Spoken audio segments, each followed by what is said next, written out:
조업제TV 시청자 여러분 안녕하십니까. 2020년 3월 18일 밤입니다. 박근혜 전 대통령을 옥중에서 접견하는 유일한 인물로 알려진 사람이 유영하 변호사입니다. 이분이 지난 4일 박근혜 전 대통령의 옥중 메시지를 소개를 했습니다. 이 옥중 메시지는 아주 잘 쓴 글입니다.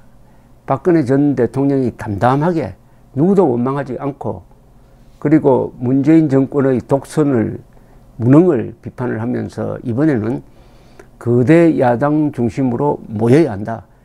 태극기를 들고 싸웠던 사람들도 거대 야당 중심으로 모여야 한다라는 취지의 메시지였습니다. 그것은 미래통합당, 요 앞에 자유한국당이죠. 자유한국당 이름이 미래통합당으로 바뀌었는데, 미래통합당 이 이름이 제대로 나오지 않습니다. 이 외우기가 힘든 아주 나쁜 장면인데, 미래통합당으로 뭉쳐야 한다는 취지의 발표를 하니까 황교안 대표도 아주 감동했다고 하는 그 반응을 보였습니다. 자, 그런데 그 다음에 좀 그런 일이 생겼어요. 유영하 변호사가 이 미래통합당이 만든 급조한 비례대표용 정당 미래한국당, 미래통합당의 동생인 미래한국당의 비례대표로 공천 신청을 했습니다. 그러니까 추천을 좀 해달라는 거죠. 공천 신청을 했어요. 그러면서 이것은 박근혜 전 대통령의 뜻이다라고 이야기를 했습니다. 그러니까 요사이 모든 것을 정치적 사안으로 해석하는 사람들은, 그러면 박근혜 전 대통령은 그 잘 쓴 글을 유영하 씨 공천 받기 위해서 쓴 것 아니냐, 아니면 유영하 씨가 박근혜 전 대통령의 뜻을 왜곡하고 이용하고 있는 것 아니냐 하는 이런 의혹이 제기되었습니다. 그런데 이틀 전에 미래한국당에서 비례대표 후보자 명단을 발표를 했습니다. 이게 아직 확정된 건 아닙니다. 그것 가지고 요새 티각태각하고 있습니다. 그러나 그 명단에 보면은 유영하 씨가 빠져 있었습니다. 저 낮은 순번도 아니고 아예 탈락이 돼 있었습니다. 예비 후보 명단에도 들어가 있지 않았습니다. 이렇게 되니까 유영하 변호사가 오늘 또 입장을 밝혔습니다. 조선일보 디지털 편집국과 통화를 해가지고 이런 이야기를 했습니다. 박근혜 전 대통령이 미래한국당에 공천을 신청했다가 자신이 탈락한 데에 대해서 도와주려는 카드를 능욕한 것이다 라는 코멘트를 했다는 겁니다. 나를 모욕한 것이다 라는 취지겠죠. 지난 16일 미래한국당 비례대표 명단을 알게 되었고, 박근혜 전 대통령이 어제 박근혜 전 대통령을 접견했다. 유 변호사에 따르면 박 전 대통령은 유 변호사 공천 탈락 소식에 나라를 위해서 통합의 메시지를 낸 것이 무의로 돌아간 것 같다. 최대한 절제하여 통합 메시지를 냈던 것이다. 그런데 도와주려는 카드를 능욕당한 것이라서 이 효과는 소멸된 것 아닌가 한다. 2번 칼질을 당한 것이다. 사람들이 어쩌면 그럴 수 있나요? 라고 했다고 합니다. 이 이야기를 들으니까 첫째, 박근혜 전 대통령이 설마 이런 이야기를 했을까 하는 생각이 듭니다. 그분이 이렇게 감정적 표현을 했을까? 그러니까 한번 다시 읽겠습니다만은, 나라를 위해 통합의 메시지를 낸 것이 무의로 돌아간 것 같다.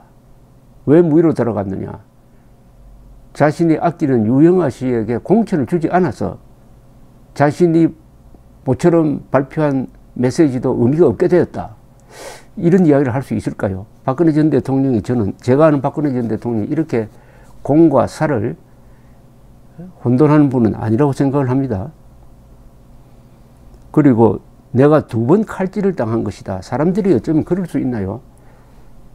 이런 표현을 했다고 하더라도 말이죠.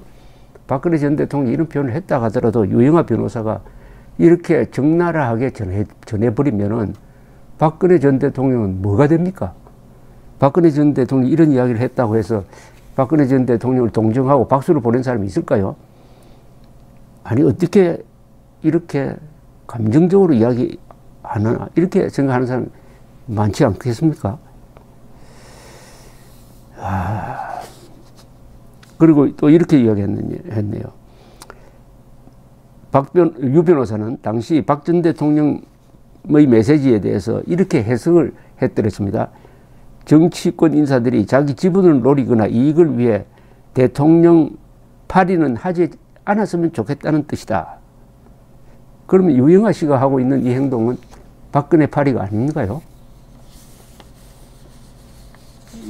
유 변호사는 오늘 조선일보 디지털 편집국과 통화에서 이런 또 이야기를 했습니다. 박 전 대통령이 미래한국당 한성교 대표에 대해서도 표현을 하셨지만 개인에 대한 평가를 옮길 수는 없다.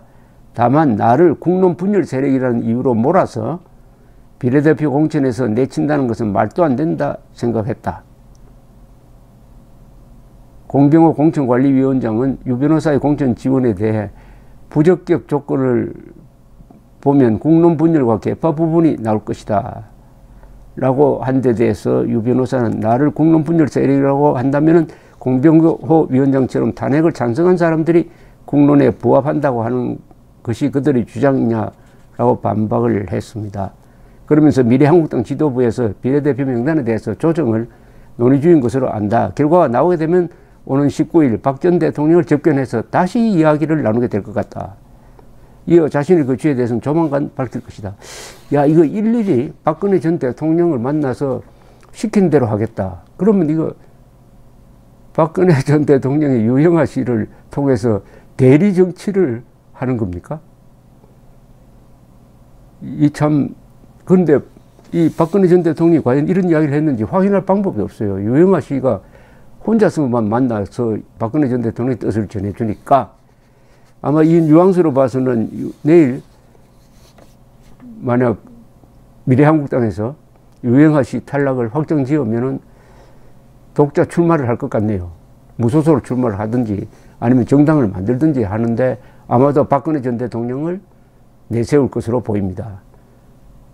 이 박근혜 전 대통령이 그렇게 꼭중에서 고생을 하면서 그런 정파적 이해관계에 휩쓸리지 않으려고 그렇게 노력을 했는데 유영하 씨가 이렇게 박근혜 전 대통령을 인용을 하면서 자신의 억울함을 호소하는데 우리가 듣기에 정말 거북합니다. 박근혜 전 대통령의 옥중 메시지를 이거 한번 다시 읽어봐야 되겠어요. 이 유영하 변호사는 그동안에 3차례 경기도 군포 지역에서 국회의원으로 출마해가지고 3번 다 졌습니다. 그리고 박근혜 전 대통령 선거 캠프에도 참여해가지고 박근혜 전 대통령의 신임을 많이 받은 사람이죠. 물론 탄핵 사태 때는 변호인이었습니다. 그래서 박근혜 전 대통령으로서는 참 안쓰러울 것 같아요. 그렇게 3번이나 국회의원으로 떨어지고 했는데도 자신을 이렇게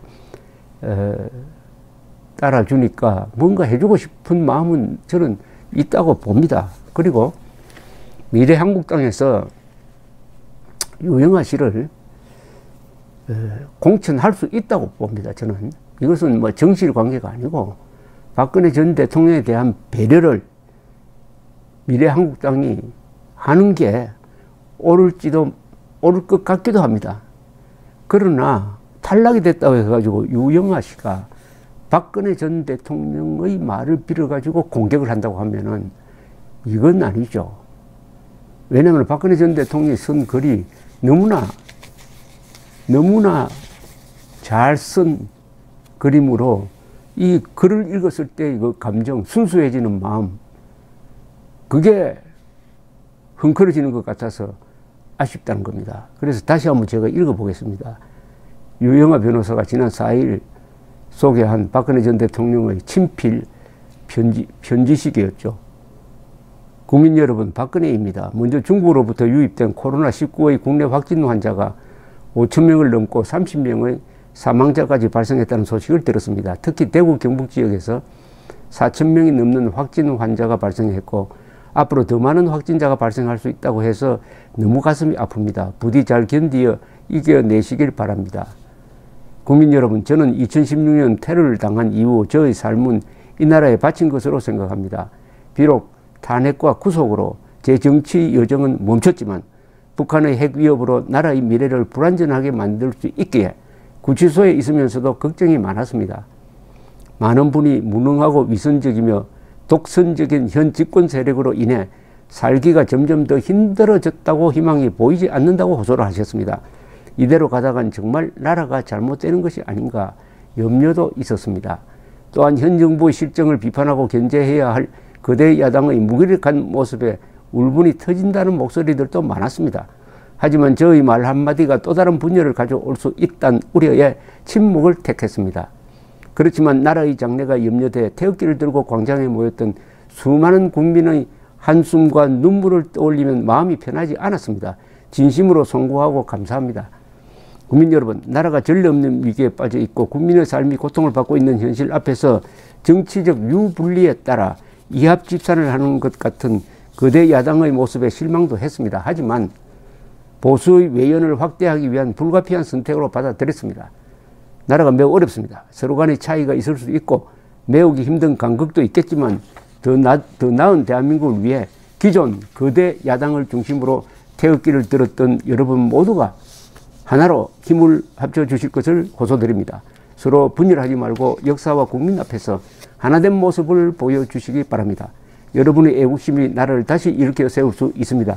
저도 하나가 된 여러분들과 함께 하겠습니다. 2020년 3월 4일 박근혜 얼마나 잘 썼습니까? 문장론적으로 따져도 이렇게 잘 쓸 수가 없고 격이 있습니다. 그런데 여기 대한민국을 위해 기존 거대 야당을 중심으로 태극기를 들었던 여러분 모두가 하나로 힘을 합쳐 주실 것을 호소드립니다. 이렇게 이야기를 했는데 유영하 씨가 전하는 말은 박근혜 전 대통령이 이런 메시지를 발표해도 유영하 씨가 공천을 못 받으니까 이게 무위로 돌아갔다. 두 번 칼질을 당하는 것 같다. 이렇게 원망을 했다는데 그렇게 할 것 같지가 않아요. 이걸 읽어보면은. 그런데 확인할 방법이 없습니다. 박근혜 전 대통령의 소통에 문제가 있습니다. 만나는 사람이 채널이 복수를 해야 됩니다. 한 사람하고 만나면은 이게 왜곡된 정보를 얻을 수 있고 자신이 말한 게 왜곡돼서 전해질 수가 있는 것입니다. 참 안타깝습니다. 감사합니다.